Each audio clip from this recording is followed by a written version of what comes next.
This video has been sponsored by Affler and Retainful. Hey Shopify fam, welcome back to another brain tickling episode of the One Shopify podcast you didn't know you needed until now. Sponsored by Affluent and Retineful. Here we decode DTC and turn ideas into income. I'm Ashika, your Gen Z neighborhood growth marketer and a Shopify nerd. Okay, maybe that's too much of hype, but it's good. Okay, jumping straight to the pod, today we are diving into a topic that's low-key underhyped but high-key profitable. Conversion rate optimization. You got it right. Kudos to you. Joining me is someone who literally builds online success stories, the incredible Abhisarika Das, founder of Kellogg Technologies. She's been into the tech game for 20 years, worked with big names like IBM and Hitachi, and now runs an agency that helps e-commerce brands go looks good to sells like hotcakes. Abhisarika, I'm so thrilled to have you on the pod. Welcome. Thank you, Ashika. Likewise, excited to be here. Okay, let's start from the top.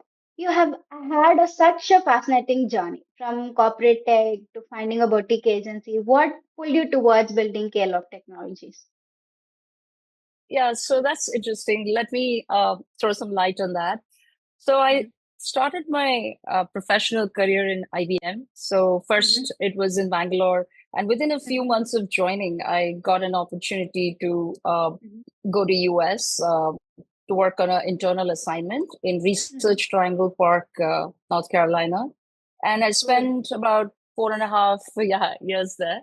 And after that, I got married, went to the West Coast, but rejoined IBM after a short break. And Mm-hmm. all in all, I spent maybe close to 10 years in IBM in different roles. Mm-hmm. And that was a phenomenal experience, honestly, because, I was learning from seasoned professionals, working Mm-hmm. obviously in a global IT giant. And also on the personal front, I got to work with people from different cultures Mm-hmm. and, interact with different people doing different roles. So yeah, it shaped me deeply, and I learned a lot from that entire experience.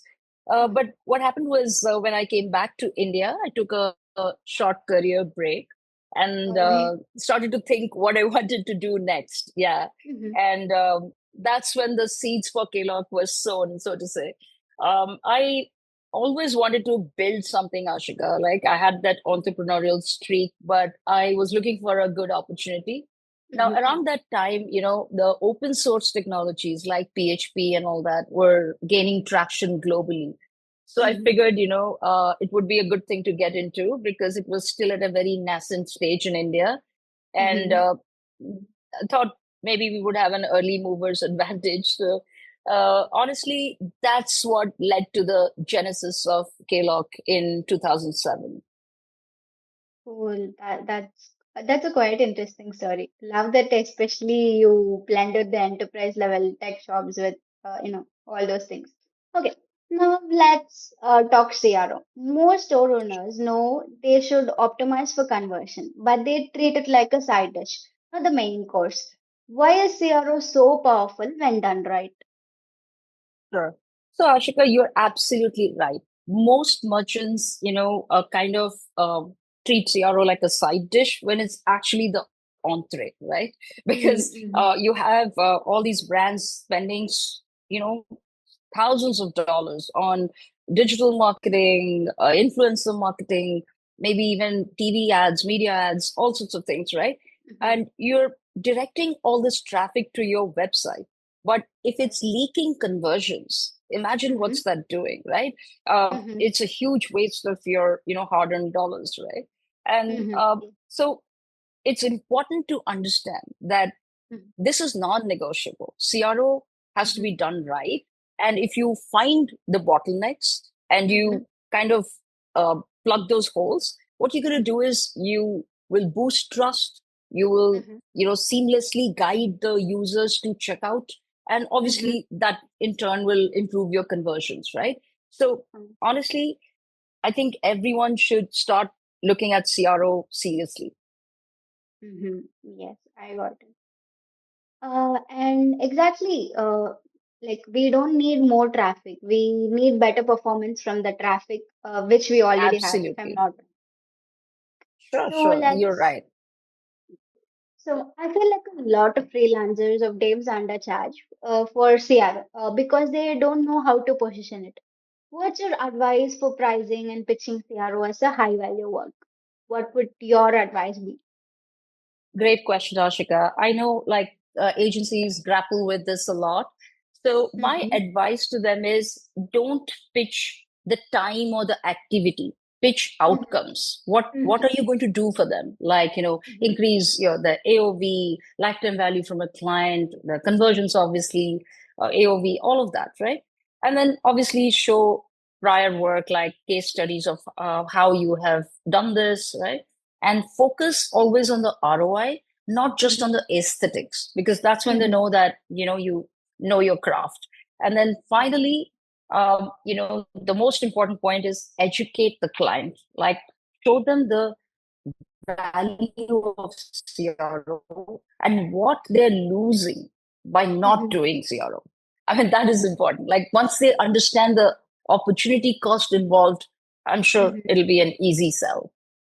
Yes, I totally get the last point because here at Afla, we develop a tool for affiliate management for Shopify. And we see a lot of clients, not even knowing how affiliate marketing will leverage their sales. So yes, that is really a gold point. And so instead of saying I'll redesign your product page, it's more like I'll help you turn more visitors into customers and boost your checkout rate by a particular metric, maybe say That's right. 20%. I think that will change the whole game. Correct. Okay. Sure. So Sure. what's unique about how Klog technology approaches CRO for Shopify stores? So, Ashika, we have been in this ecosystem for over 10 years now, in the Shopify ecosystem. We kind of understand the platform. We Mm-hmm, understand the challenges that different verticals face, right? And we have solutions for those. So we don't go with a cookie cutter solution. What we do is we believe in bespoke solution. So we'll understand the client's mm-hmm, industry, the requirement, the USP, the brand, the product, everything, and then we mm-hmm, tailor the solution to their needs, right? And mm-hmm, because we do both design and tech, we kind mm-hmm, of blend both of these. And I think I made mm-hmm, a LinkedIn post about this recently. It's very important not to decouple design from tech. So this is one advantage we have. We bake our CRO into all the phases of development, right? So when we are mm-hmm, designing, we make it user-centric design with CRO mm-hmm, in mind. When we are mm-hmm, developing, we iterate and make sure that it's right. And if we feel that something is taking too long to load or something, we make those changes there and tell the mm-hmm, client, hey, this feature is great, but it's impacting your speed. Let's do it this mm-hmm, way. Yeah. mm-hmm, So mm-hmm, that's how we approach CRO. And, when we are doing AMCs also for big mm-hmm. clients, CRO is part of our offering, right? We are constantly working with them to enhance things. Cool, cool. That sounds pretty interesting. And yeah, so what are some common mistakes people make when they try to offer or DIY CRO? Yeah, I have a long list for this, but maybe I'll just mention a few. I think one Mm-hmm, point is something I just talked about where, you make a stunning design, but it is mm-hmm, not CRO optimized, right? So mm-hmm, you have to balance aesthetics with the right CRO hygiene, right? mm-hmm, mm-hmm, Then the second thing is always make data-driven decisions, right? Don't make decisions based on gut. Otherwise, you're shooting in mm-hmm, the dark, right? You have to mm-hmm, sort of substantiate your like whatever the decision, let's say, right, yeah. with data. And the third thing is like when you are working on like a funnel strategy, think of it holistically. Don't just fix Mm-hmm, one part of it, right? You have to fix the entire funnel, so you have to think it mm-hmm, through, right? mm-hmm, And one big mistake that some people might do is mm-hmm, they rush into A/B testing because it's a buzzword. mm-hmm. Everyone's talking about it. So it's like, okay, let's do A/B Yes. testing. But the main thing about A/B testing is you should have sizable traffic. Otherwise, Mm-hmm. the results are very misleading. If you do it too soon or without qualified traffic, then the results might be completely baseless. So, Mm-hmm. the advice I have is like, don't rush into it. You should go into it when you have the right kind of traffic, right? And Mm-hmm. another thing is like, the common thing is like speed and, performance. All of those are very important. Don't ignore that. Make it mobile first. Although these are very typical things, people tend to ignore it.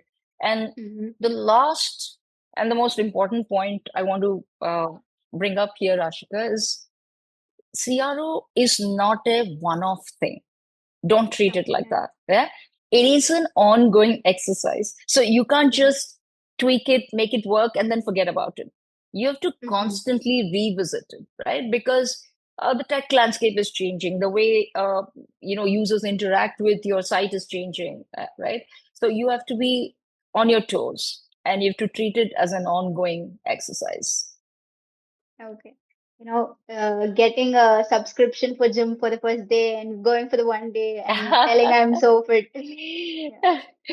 Right. Okay. So this, looking pretty does not mean that converts well, if I'm not wrong. Right, Maybe right. we. Not at all. Not at all. Yeah. Okay. Do you have a quick win or client story where a few CRO changes made a big difference? Do you have any kind of story? Yeah, sure. I mean, the one that I can recall is for a indie brand called Pratha. So we've been working Mm-hmm. with them for a long time. And over the Mm-hmm. years, actually, we have incorporated a lot of CRO hacks in her Mm-hmm. site. Uh, but what we noticed was there was still a systemic problem. Despite all these Mm-hmm. CRO interventions, the conversions were not happening. So we went back to the drawing board and looked at everything. And we told her that, hey, your theme itself is not working. So we started Mm-hmm. with a theme upgrade, right? And Mm-hmm. that really helped. But we Mm-hmm. didn't just rest on our laurels, right? We looked at the navigation. We tweaked that to meet the demands of mobile first strategy, right? Mm-hmm. So product discovery is easier when you're scrolling on a mobile. It's easier to find what you're looking for. Mm-hmm. Then we went to the next step, which is, your product page. And Mm-hmm. although the theme is very like popular and it's a good one, we realized Mm-hmm. that one thing they were not doing right was the arrangement of elements on the PDP. Now, this is one of my favorite mantras, Ashika. Mm-hmm. On the PDP, Mm-hmm. what you have to do is ensure that all the information that a Mm-hmm. customer needs to purchase a product is Mm-hmm. presented in the first or second fold, okay, not Yes. buried somewhere else. So that Mm-hmm. would include obviously like, the basics like the cost, the variants, the size, and all of that. But in addition to that, maybe the offers, right? Because if they're Mm-hmm. sitting on the fence, they need to see the offers, Yes. or things Yes. like COD, because, India is a COD country. You need to tell them that, yeah, you offer that. You offer Mm-hmm. hassle-free returns and things like that. Mm-hmm. Then, maybe create a bit of urgency by saying, two left in stock. But all of this has to be in that first or second fold. Because if Okay. they are not hooked, if you've lost them there, that's it. Like, you've lost a sale. So we did change those things as well. And one of the big interventions was moving to quick checkout, because Mm-hmm. quick checkout is a rage in India now, and we said that's something that you should definitely try. And Mm-hmm. what we did in that was create upsell hacks in the cart flow, Mm-hmm. the funnel, right? So where we say Mm-hmm. that increase AOV, like if you hit 10,000 you get X Yes. percent, if you hit 15,000 you hit Y. Yes. So the Mintra kind of funnels. And also presented them with products right there so they don't have to leave the Mm-hmm. cart. So all of Yes. these little hacks, right? And finally, in the payment option page, we Mm-hmm. give them a hack to change COD to prepaid. That's hygiene almost in India now. Yes. But still, Yes. nevertheless, we had to do it. And Yes. all of these together really improved her conversion by almost 1%. And it's on the rise, right? We've seen Okay. good results. And for another customer, I remember it was a really simple hack. Now, Mm-hmm. they sell bikes, and Bikes are Oh, obviously expensive. They're not like yeah. cheap, right? Now they were Mhm. offering EMI options, but the Okay. problem was the customers didn't know about it till they went to the cart page or maybe like checkout. So Oh. what we did was we brought that information down to the PDP. Yeah, a very simple thing. Like CRO is actually just common sense, honestly, but Mm-hmm. just that small hack improved the conversions on the PDP. So yeah, it's all about just doing the research, figuring out the real problem and then creating a strategy to combat that. Yes, maybe the store owner should think from the shoes of the clients, of the purchases. Maybe that's when the CRO game will get strong. Absolutely. Okay. So, what advice would you give to someone who is curious about CRO, whether they want to implement it or sell it? What so should they do? Interesting. Yeah. So I would say think like a detective and not like a designer. So, Okay. yeah, you have to just break it down. You have to look for clues, right? How do you look Mm-hmm. for clues? You have to look at data, right? You have to start Mm-hmm. with, like, say, heat map data. That's the best place to Mm-hmm. look because you can see recordings of people Mm-hmm. interacting with your website. So you know where they dropped off, right? And then you Mm-hmm. start to see a trend in that, like, oh, okay, they are always dropping off at this point, maybe it's slow Mm-hmm. to load, there's some Mm-hmm. issue. Or if they're dropping off at cart, then you say, oh, maybe the shipping is an issue, right? Things like that. So look for clues there. So for someone who's implementing CRO, that's where you Mm-hmm. start, right? Like you try to find the real issues, and then you maybe even talk to people who have abandoned cart, right? And Mm-hmm. these insights will lead you to the real like strategy or the problem, and then obviously Mm-hmm. the resolution for that, right? Now if you're selling Mm-hmm. CRO, right, don't promise like magic tweaks. Yeah. Mm-hmm. Promise clarity, right? You say Okay. that, okay, I'm going to do the analysis, I'll come up with Mm-hmm. this, right? And then you follow that up with a simple process, right? Audit, Mm-hmm. like I said earlier, you have to audit, then you do Mm-hmm. research, then you come up with the issues, you come up with the Mm-hmm. strategy, and then Mm-hmm. you do the design or tech Mm-hmm. interventions, and then Mm-hmm. do A/B testing. And based on the results, you might have to iterate or refine and then Mm-hmm. repeat the whole process, right? So Mm-hmm. CRO is something like that won't happen all in one go. I mean, you have to Mm-hmm. realize that, right? And Mm-hmm. you may not get everything under control. So the Yes. best thing is to tackle one issue at a time, because then you can test your strategy better. So it's Okay. basically figuring out that one issue, finding a resolution, trying it out, doing testing, refining, and then moving on to the next one. Otherwise, you'll never know like which one worked. So if you Yes. attack too many things at the same time, that's not going to work, right? So yeah, one insight, one win, one experiment at a time. Like that's a good strategy. So good. And if for the folks to, learn more or get in touch or maybe even work with you, where can they reach you? What is the right place to reach you? Yeah, so you can always look at our website, kelocktechnologies.com. We are Mm-hmm. also there on all the social platforms as we are Klock. That's Mm-hmm. KLOC. And I personally am on LinkedIn, of course, as Abhisarika Das. And you can, reach out to us through any of these channels. Cool. Okay. So all that Shopify builders, if you're not thinking about CRO as your next growth lever, now you definitely are. Thank you, Abhisarika, for dropping so much value today. To everyone listening, don't forget to follow the show, share this episode with a fellow founder, and join next week when we talk about. I'm not going to spell the tea right now. Until then, optimize scale and stay curious. Thank you, Abhisarika, for coming. Thank you all. Thank you. Thank you, Ashika. Thanks for inviting me. And thanks to your entire team. Thank you. Lovely Thank you. talking to you. Thank you. Yeah.